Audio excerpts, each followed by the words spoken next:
Hey, everybody. Welcome to another fun-filled episode where we interview amazing people that have done incredible things with their lives by using their mind, by developing habits, by understanding things that aren't in that box that we all tend to play with. They're outside the box. So today I have Mr. Mauro Porcini. Welcome. Thank you for being here. Thank you for having me. It's a pleasure. It's so good to have you. And he is currently the Chief Design Officer at PepsiCo.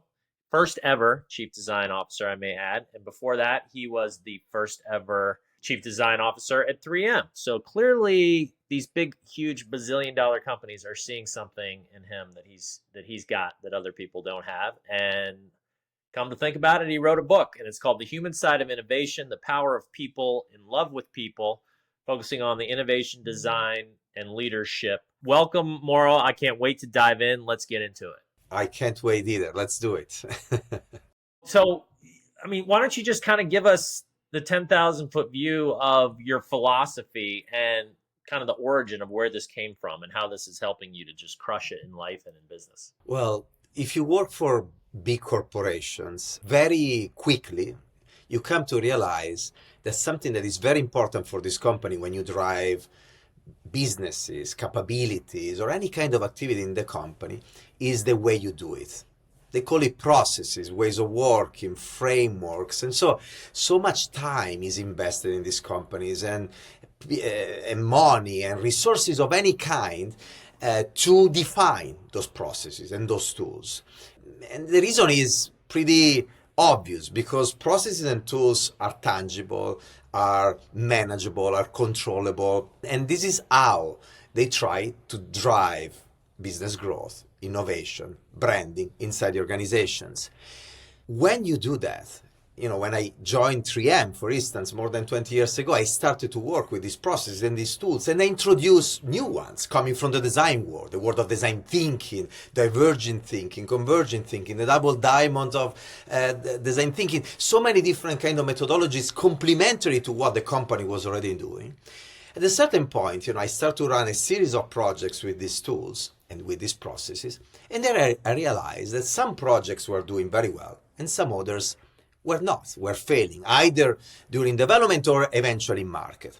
So, back then I was thinking, okay, what do I need to change in the way of working, in the processes, in the organization, in the tools to get it right, to increase the number of successes in our pipeline? And I started to tweak things until at a certain point, really analyzing at the beginning dozens of projects, then hundreds of different projects, I realized that there was something else that was making the difference all the time. And when I say it now, it sounds so obvious, but back then it was not. And even today, anyway, in corporations, people rarely talk about these kind of things when you talk about the success or failure of these projects. What I'm talking about is the people that were assigned to those projects. Depending on the people assigned in my design capability, in marketing, in R&D, in the agencies we were working with, depending on the way these people were thinking, behaving, interacting with each other, the projects could go in a direction or in a completely different opposite direction. And yet, every time something didn't work out, when you were doing the post-mortem and you were analyzing what was not working, all the conversations were always about the processes and tools. When you were trying to change something in these companies and you would go to the big strategy firms or design firms, innovation firms of the world, every time they were coming in and selling you their processes, their tools. So again, back then I realized that the key difference was driven by these people. So I decided to try to figure out what were those behaviors, those soft skills, those ways of thinking and acting that were making the difference. And so, without reading books or anything, I just started to write down a list of things that were really making the difference. Then over the years, I'm talking about 20 years ago, over the years, I did read books. I did talk with experts in a variety of different fields of human science and behavioral science. But mostly, I validated, I put under, pressure the list of soft skills that I define. I evolved the list, I tweak it, I change a few, I add a few others. And long story short, I came up with this list of 24 different kind of skills that define those extraordinary innovators. I call them the unicorns. They are people in love with people, as the subtitle of the book states. And essentially, these characteristics help me hiring the right people, coaching the people within the organization to behave in a certain way, but mostly they are also a sort of compass for myself to understand how to behave and mostly how to better myself all the time, because this is the fundamental truth. Life is a never-ending journey to grow and learn and better yourself. In the book I make this analogy or metaphor, if you want, with the work of a sculptor, an artist in general. We are born raw material. We're like marble. And then what we do over life is we chisel the marble away, like Michelangelo used to do with his famous non finiti, his famous sculpture that is left unfinished. So essentially his theory was the sculpture is already inside the stone. You know, when we're born, we are raw material, but there is already a glimpse of what we're going to be inside ourselves already when we are kids. I mean, I have a 1-year-old little girl. You can see that she has her own character. There is something there, but it's raw material.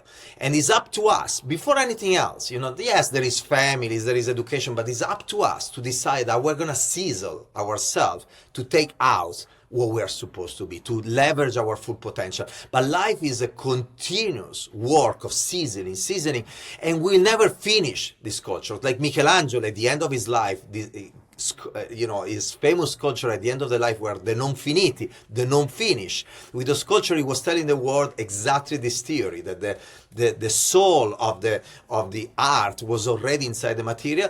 That's us. We'll never finish ourselves, because when we are finished, the ideal situation, the unicorn, doesn't exist. Plato would say, the unicorn live in the world of ideas, in an imaginary world. And all our life, we invest our time and resources and mind in these 24 different skills to grow, trying to become perfect, ideal, knowing that we'll never get there. But that's the beauty of life, that you keep learning and growing. It would be so boring if we're all perfect, right?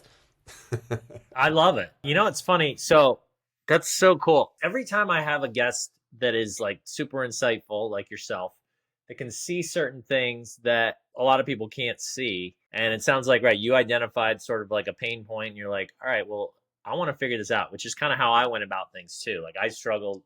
For me, it was more, my pain point was my life, and I was in trouble when I was a teen, and I was like, I need to turn this around or it's not going to end well. But for whatever reason, right, it's like, and for me, I was like, I'm on this journey. I got to figure out the answer. Like, what makes people happy? Like, what motivates them? What, you know, you just told a similar story of kind of how you came to that same point of like, I want to figure this out. And you had this epiphany. And there's these universal principles in life that I talk about, that I get so excited when I hear somebody else tell it in a different way that resonates with me, because I know it's going to resonate with somebody else. Because these are these principles in life that are essentially, they've been around since the beginning of time. They're going to be around until the end. You can hang your hat on them. If you ignore them, you are going to be in trouble. If you understand and utilize them and insert them into your life, into your business, you're going to do well. And the way that I look at it is exactly this non-fiend, this we never finish, is I call it ABG. It's the other side of it, which is ABG is the secret to happiness, which is always be growing.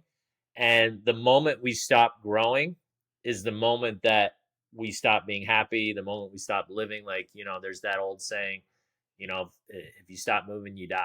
And that's true in a lot of different ways. No, you know, right? And so I like how you said it there. You said a few things that immediately made me think about additional discoveries I had in life. First of all, you mentioned a couple of times a keyword for me. For me, it's the most important keyword in life, and is happiness. Happiness. We should have governments, companies, and communities of any kind all focus on creating happiness for the society, because this is what we aim to as human beings. As human beings, we have two things that we do all the time, you know, all our life. The first one is very biological, is our instinct, and is essentially is the instinct of reproducing ourselves. reproducing the species. Like animals, this you need to survive, you need to be safe, the base of the Maslow pyramid. At the end of the day, because nature wants you to reproduce yourself. So this is that instinct that we have, literally at the base of the Maslow pyramid. Now, if you go above and beyond that, that essentially this is the base of us as animals in the universe, the other thing that drives us continuously is this search for happiness. Whatever, however you want to define it. The problem that we have in this society today, though, is that most people, many people, not most people, many people are confusing happiness with material success, being financial wealth or fame. And so, especially in the younger generations, so many times I hear people telling me, well, how can I get to your position or to, essentially the success that you had? But they, again, talk about wealth, money, and recognition, fame, whatever you want to call it.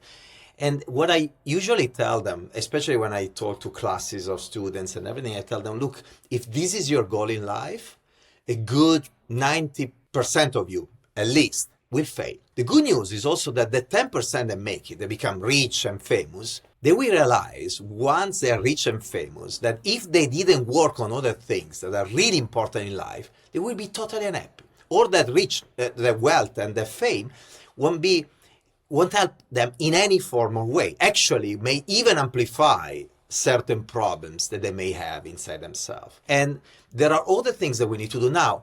I got to this realization. Somehow I need to thank my parents. I always talk about them because somehow that's the education that they gave me. This looking for happiness without even talking about happiness, without articulating in this way. But that's the education I had.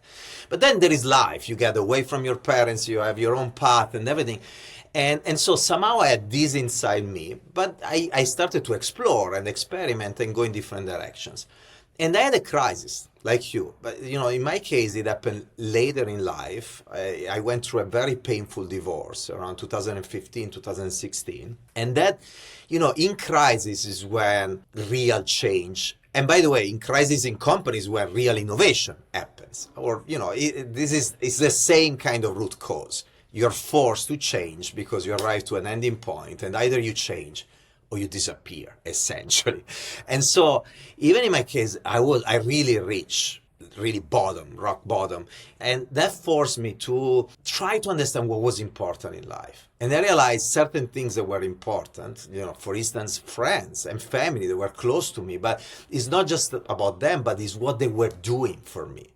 Is love, is care, is kindness. I cut off all people that didn't have this kind of characteristics in those years.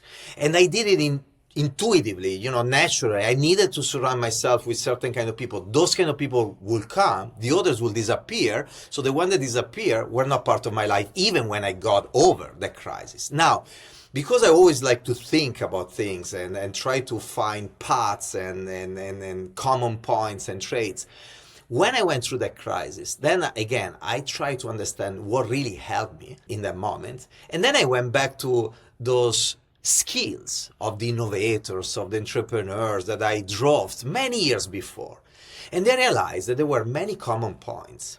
And I realized that actually there were certain traits that are totally unexpected in corporations that nobody ever talks about, like kindness, for instance, as an example, curiosity, a variety of different characteristics, empathy, but empathy applied to other people, not to design thinking and innovation. I'm talking about real empathy that you have with your colleagues, with people around yourself. So I realized there were common points that actually, over the years, helped me so much being successful.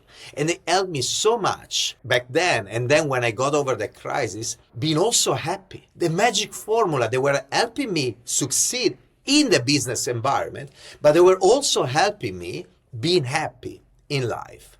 And so at the end of the book, actually, I wrap everything up by talking about what are the 3 steps to be happy. So it's a business book, it's a book about innovation, but the reality is a book about life. The start with my life, ends with my life. And for 3/4 of the book talks about many examples coming from life that have nothing to do with 3M or with PepsiCo or with these corporations. But are really useful in these corporations as well. I mean, just to mention one, because I keep talking about these skills that I didn't mention once yet. I mean, I briefly refer to it, but kindness is one of them.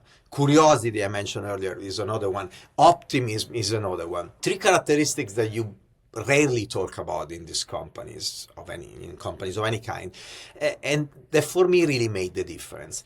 Starting with kindness, the least expected. I've been always somehow this kind of kind person, but once again, I need to thank my parents. My parents gave me, when I was a kid, there were two mantras in the house, two ideas that were pillars of our education. One was this idea of you need to be a nice person. In their interpretation was you need to be a good Catholic boy. They were going to church all the time and everything, but what they were talking about transcend completely any form of religion. They were talking about being good human beings to others. So for me, that was the most normal thing in the world. I thought that everybody was like this. The second thing they were always talking about was culture. But culture meant learning things and curiosity for learning things. And the more you learn, the more rich you are inside. And that's the most important thing that counts in life. That's for them, money, wealth, success were actually a danger. When I started to make some money at the beginning working in corporations, I come from a very humble family. When I started to make some money, I remember my mom being worried that I would lose my way. Just to give you an idea of the kind of education. So again, kindness has been always part of something that I thought was important in life. But then I started to see that many people were not kind. And they were not kind in society, they were not kind at work. But I was just doing it because it was my nature.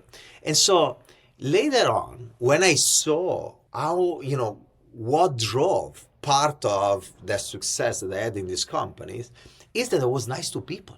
And I was building bridges. I was not creating silos. I was feeling for them when, I wanted to build real connections with these people. And so I realized that actually kindness is an amazing driver, not just of success in a project or in building a capability or in a business, but actually is a driver of productivity, is a driver of efficiency. This is what I try to do in these companies all the time, connecting, the more emotional kind of qualities with something that the companies care about, that is money, is productivity, is efficiency.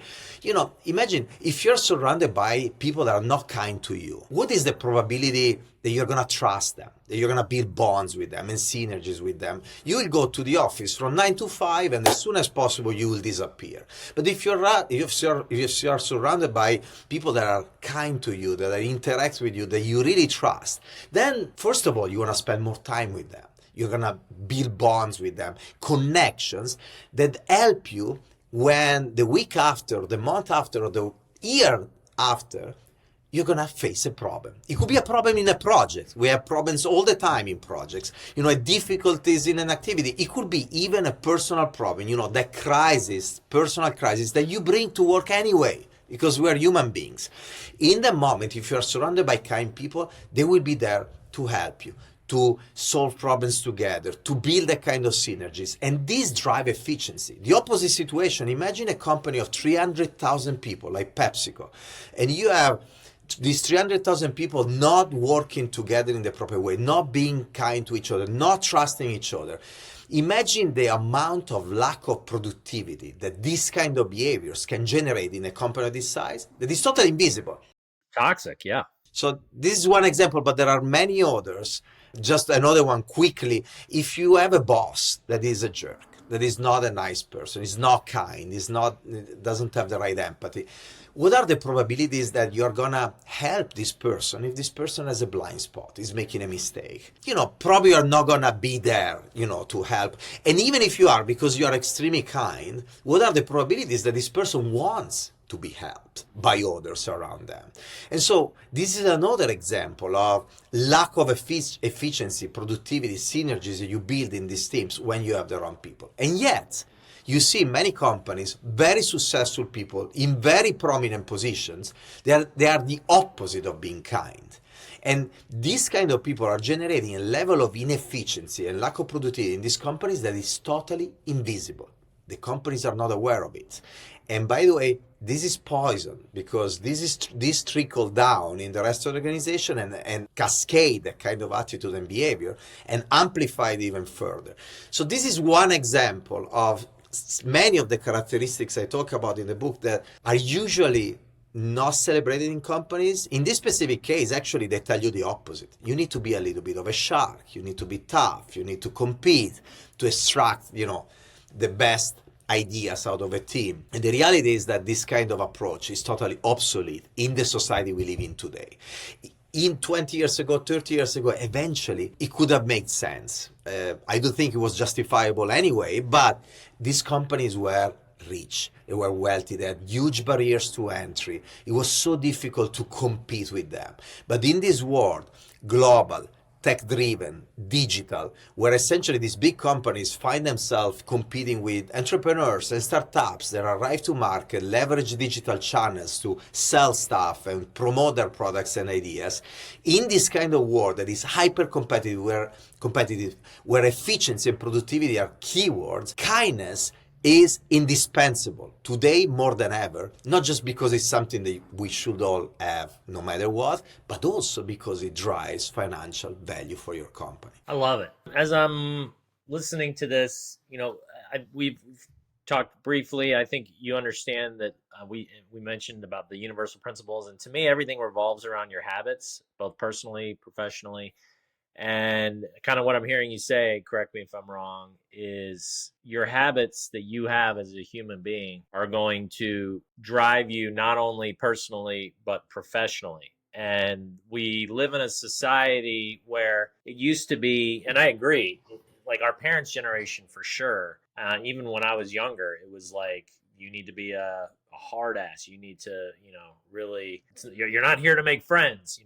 Gordon Gekko, greed is good. These types of things, and it kind of became popularized and sort of the default. But really, it's an extremely toxic quality to have, especially, if you're in a leadership position, that if you treat people poorly, people aren't going to be motivated. They're not going to be happy. They're not going to want to stay there. They're not going to want to do a good job. I mean, you mentioned at the beginning of this contest, or this podcast, it's all common sense, but yet it's right in front of us. Again, these are universal principles, do unto others, right? But how many times do we ignore these things in our lives? And how many people and how many corporations just completely get off track, right? And I love that you're in that huge world and part of this humongous company. My wife used to work for PepsiCo, actually. Company that is responsible for so many lives and families. And, those families, you mentioned you had good parents.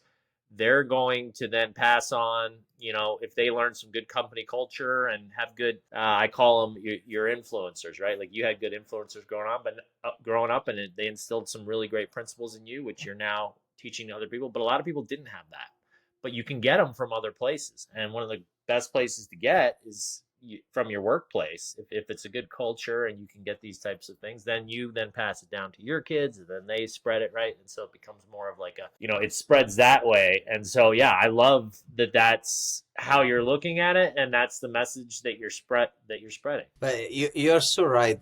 Look, personal life and professional life are totally overlapping. We are the same person in both contexts, but then we try to learn different kind of behaviors in each context that are appropriate for the context. But at the end of the day, inside, we are the same human being, going to work. And in both situations, we try to be happy. We spend the most of our life at work, most of us. So if we're miserable at work, it's a problem.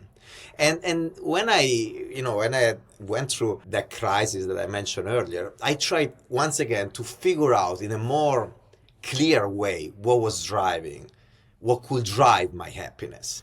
And so I arrived to this conclusion that, by the way, any human scientist share and is aware of, is nothing new. But there are 3 steps that I talk about at the end of the book to reach happiness at personal level. And then I give some examples of how you could do the same for yourself or your team at work as well. So at personal level, the first one is investing in yourself, is essentially defining your identity within society. We start this journey since we are kids. Work is for sure very important for many of us because somehow define us socially in this world. But it doesn't need to be just work. Many people don't work and they can do things to define themselves. But it's very important to understand who you are, what are your strengths, what are your opportunities, how you can get better. But to do that, you need to start from a position of respect for others, appreciation for others, appreciation for people, especially are different from you. We often talk about diversity, understanding, not fearing diversity, and understanding how you can interact with people that are different from you. You don't want to copycat the influencers of the world, whoever they are for you. You don't want to fear and reject people that are different from you. You want to embrace everything, use them, all of that as insights and data, and then shape your own Michelangelo sculpture, because we are a beautiful sculpture. So that's the first thing. The second one is this love that you give to people close to you. Is your family, is your close friends, is your close community. Is selfless love. You give love, but you will get it back because of the nature of these interactions. If you don't get it back, there is something wrong going on with your friends or with your close community.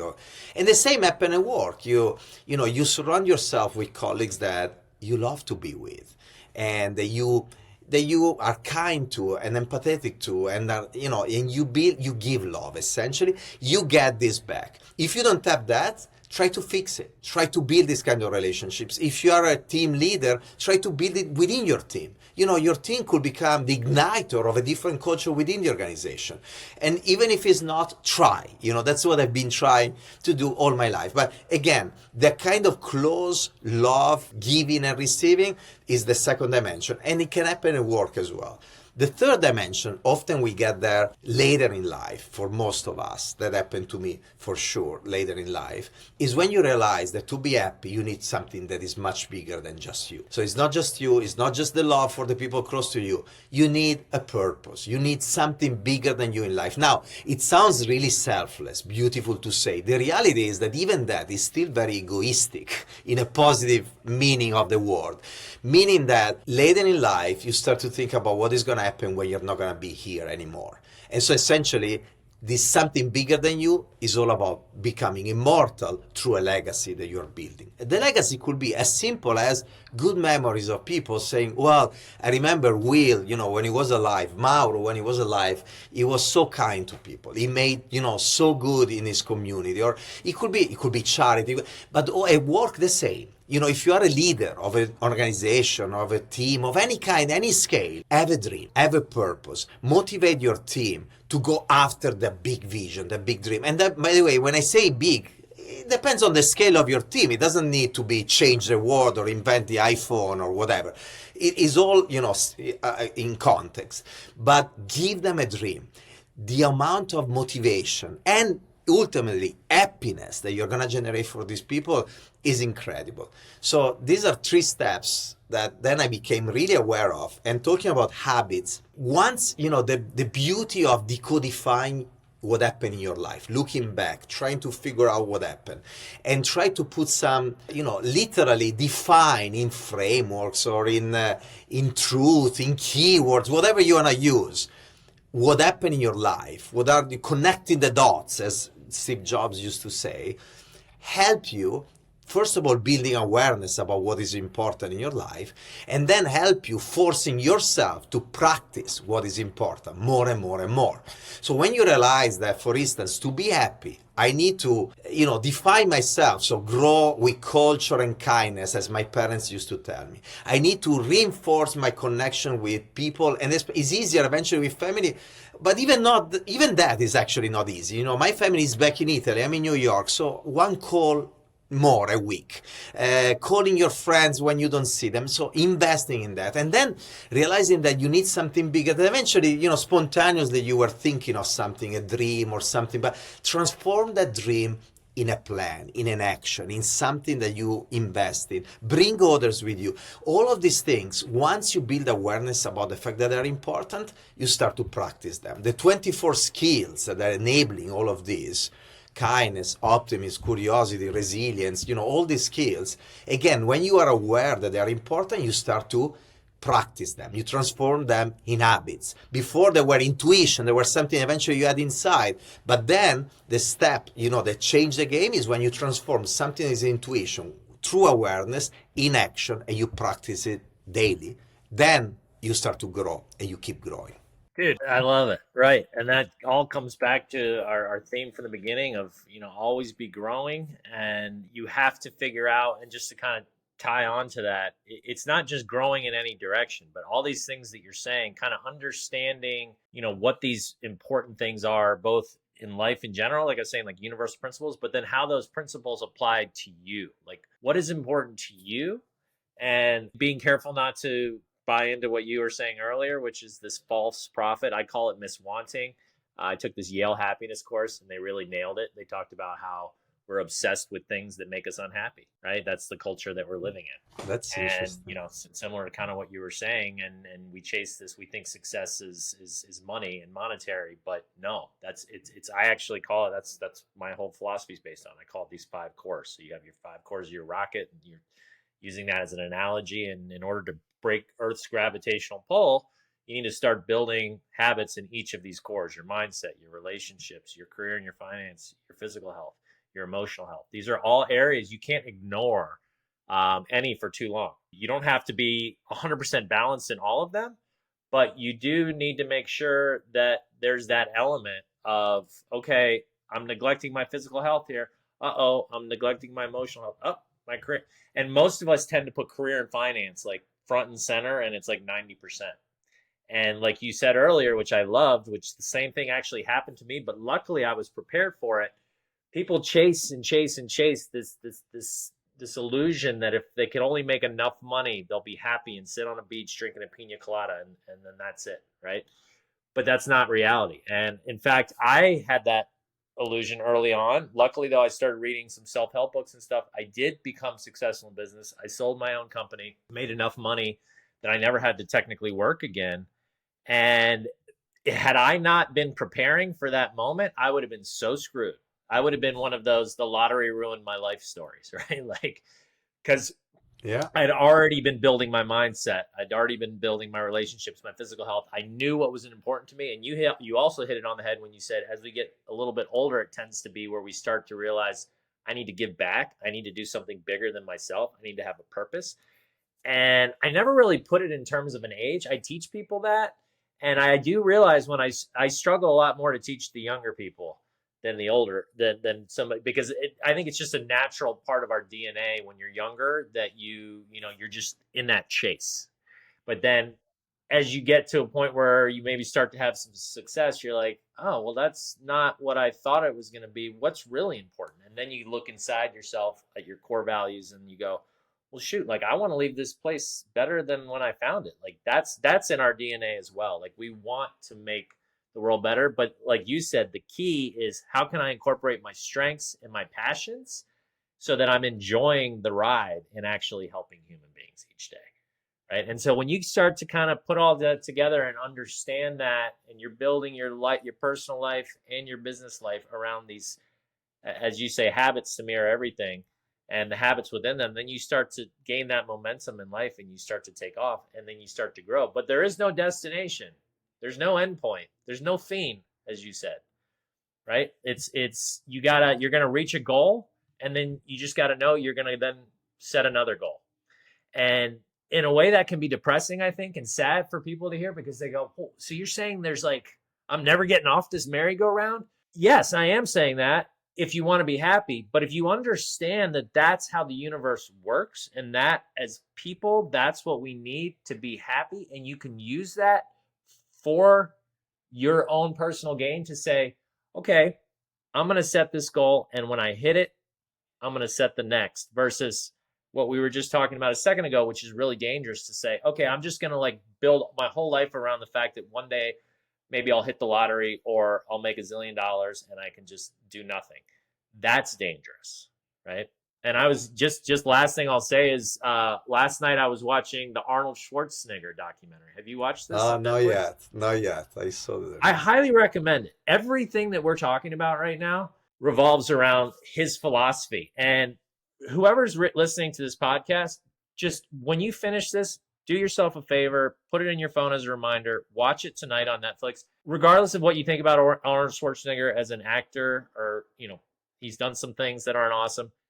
The way he did what he did, and people don't realize it, but he did three incredible things. He was born in this small Austria town where there was no opportunity. And he saw this picture of this guy playing Hercules, and he's like, I'm going to be that. And he said he had got this vision in his head that he was going to do it. And he just said, there's nothing going to stop me. And he's like, I know that that's going to happen. And he did it. And then he reached Mr. Universe, and, Mr. Everybody knows him as he started with bodybuilding and all that. And then he did that, and he won like 6 times in a row. And he's like, okay, I've done that, right? He reached that goal. But instead of just kind of getting fat and sitting on the sidelines, drinking and becoming addicted to substances like a lot of people do when they get to that, he said, okay, what's my next goal? I'm going to be a movie star. I'm going to be the biggest movie star the world has ever seen. And they showed a clip from his first movie. I mean, his acting was absolutely atrocious. I mean, it was just like, you're like, there's no way anybody could have watched that and ever put him in a movie again. It was that bad. But he's like, I'm not going to give up. He's like, I just tried it, and I realized now I have to put hard work, just like I did, into building my body. And he understood the body and the mind, and that it's the same process. You got to have discipline, and you got to commit. And he committed to acting lessons, and he went all in. And then, he got his break in Conan the Barbarian, which was like, he didn't have a ton of acting in that. But then his real break, and then they did the documentary on Pumping Iron. Anyways, and then he became the biggest action star in the world, right? And then the third one, then he got tired of that, right? He gets to the point where he goes, I did it. I hit my goal. I'm the biggest star on the planet. That was my second huge goal. Now what? Now I'm kind of bored. Like, okay, yeah, another action movie. Politics. His wife, Maria Shriver, was a Kennedy. He'd always been interested in it. He's like, that's what I want to do. He's like, I know I got something to give, and I can give back to this world, that's to America, that's given me so much. I want to be a politician, and he went all in, and he became governor. I mean, the dude, you want to talk about like what we're talking about in a perfect example of a human being, where he just started developing these habits and understood what was important. And he always treated people, like they had interviews with all these people, very kindly, like you were saying. And he understood that it's not about scratching and clawing and being an asshole to the top, but being a good person and living by his values. And then when he reaches a goal, he's going to stay hungry. He kept using the word stay hungry. He said his dad instilled that into him when he was a kid. And there was another one that he said, which was, and I'll end it because I know I'm going on a tangent, but he said his dad told him at a very young age, be useful. And he said, if you're not useful, get out of the way. And he said that just stuck with him. And it always made him hungry. And it always made him drive, because he's like, I don't want to be looked at as somebody that's not useful. So I know. I love the entire story. I'm gonna watch the documentary. But yes, that's a you gotta watch. example. Yeah. I hope I didn't spoil it for everybody, but pretty amazing.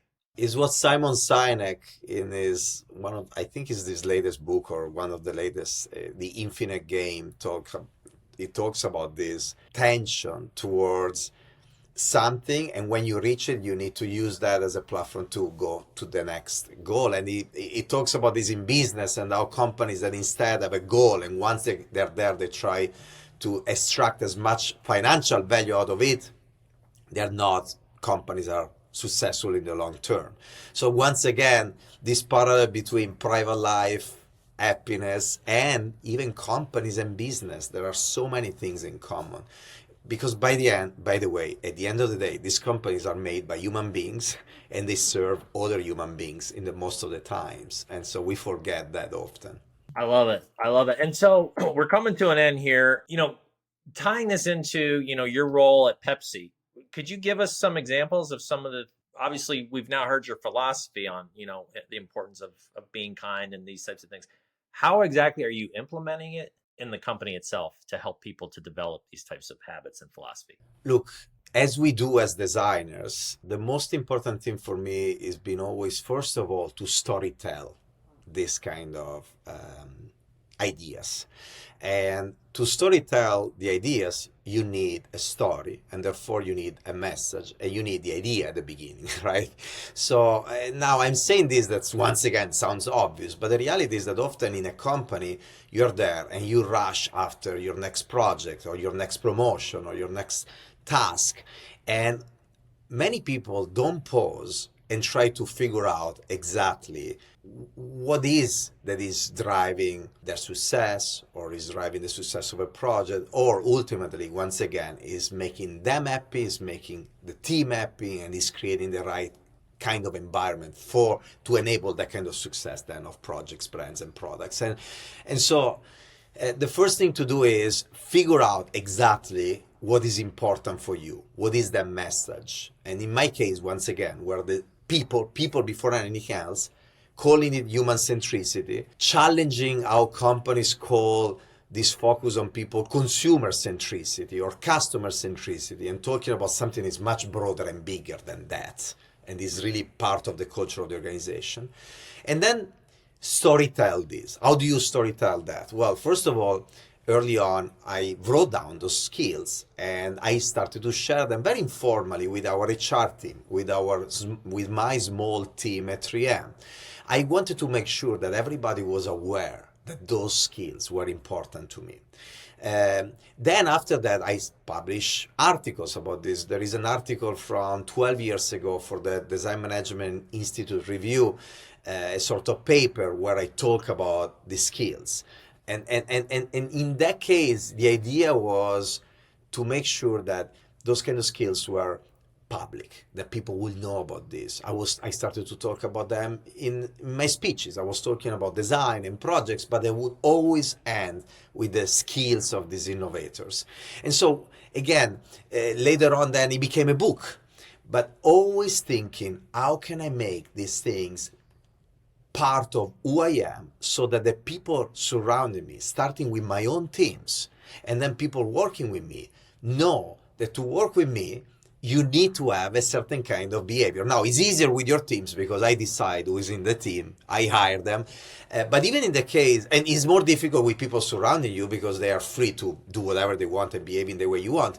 But again, if you storytell the fact that these kind of skills enable success and you're delivering success and results to your company, people will start to be curious about, those skills and why they're working and how they're working. And this is why my storytelling changed, for instance, in PepsiCo in the past 11 years. If I was joining the company and talking about people in love with people and kindness and optimism, a lot of people would have rolled their eyes and be like, okay, whatever. So, I was behaving in this way. I was using this as filters to hire my people. But I focus also on delivering very tangible business results for the company. I call them proof points. The more proof points you build, the more credibility you build, the more you can start to talk about things that people don't expect. They may roll their eyes, but they're like, wait a second.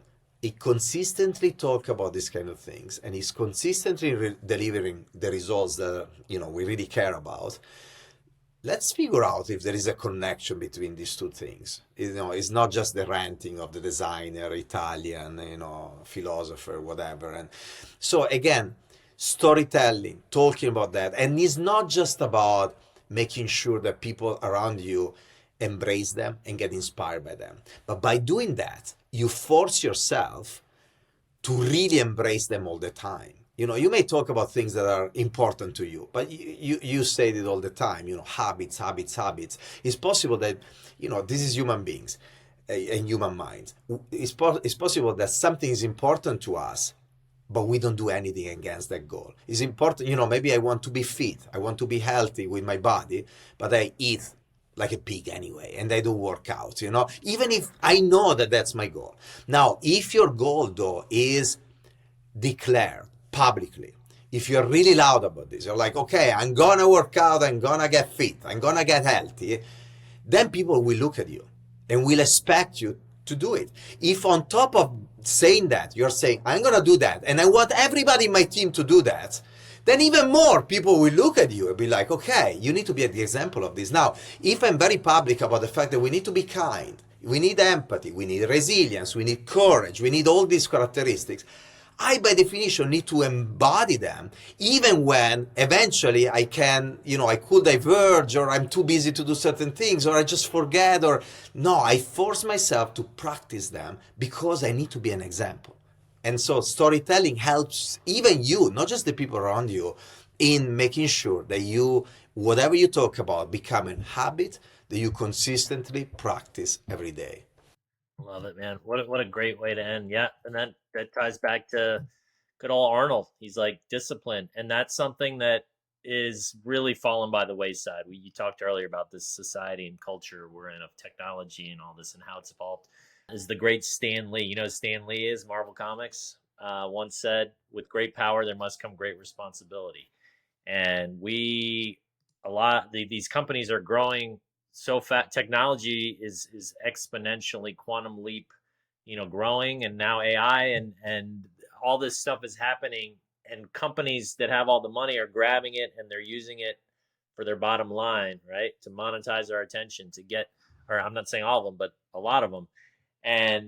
But you can use that for good versus evil, and you can understand how to develop the discipline that you need, and you can use technology, and there's all sorts of things now. Things have shifted to where self-help is becoming pretty cool, right? I mean, TikTok, Instagram, a lot of the huge influencers, it's about wellness and these types of things, versus when you and I were younger, it was not cool, right? The only ones that were doing it were those old guys that were like 60 that wrote a book, and so that's the good news. It's shifting. There's tons of resources. There's habit trackers you can use. There's mine that I'm building, and all sorts of things. But you got to figure out a way to get that discipline going to where you're saying, I'm committing to changing this in my life, and this is the habit I want to develop. And now I'm going to make sure that I hold myself accountable, and I keep doing it over and over until it becomes part of my DNA, until it becomes automatic. And the beauty is that once you do that, it doesn't take too long. You need discipline at the beginning, but then it becomes part of who you are, right? And it's so spontaneous, it's just easier. So yeah, that's the cool thing about habits. They don't care if they're good or bad, helping or hurting you.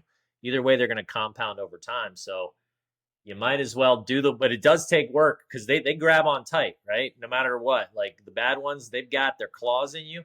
And it is going to take some front-loaded work and that discipline we talked about to undo them. But once you do that, once you get past that hump, then they're working for instead of against you. So, Mauro, you're the man, dude. This was a really awesome conversation. I didn't know I was going to get this much from you, and I didn't know we were going to have this much similarity in the way we saw the world and everything, because I'm doing the same thing you are.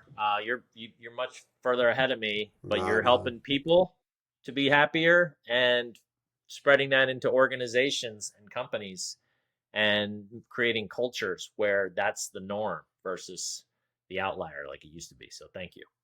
Thank you. Thank you for the conversation, the insights, and I learned a lot even today from you. Thank you. I did as well. And where can we find you? LinkedIn and Instagram are the social platform where I'm very, very active. And then the book, everywhere. Amazon is probably the easy platform where to find it, but in all the bookstores. The Human Side of Innovation, the power of people in love with people. Love it. Thank you, my man. This has been great, and we'll see you all next time. That's it for the Gamify Your Habits podcast with Will Moore. Subscribe wherever you get your podcasts, and be sure to visit moremomentum.com to learn how you can gamify your life.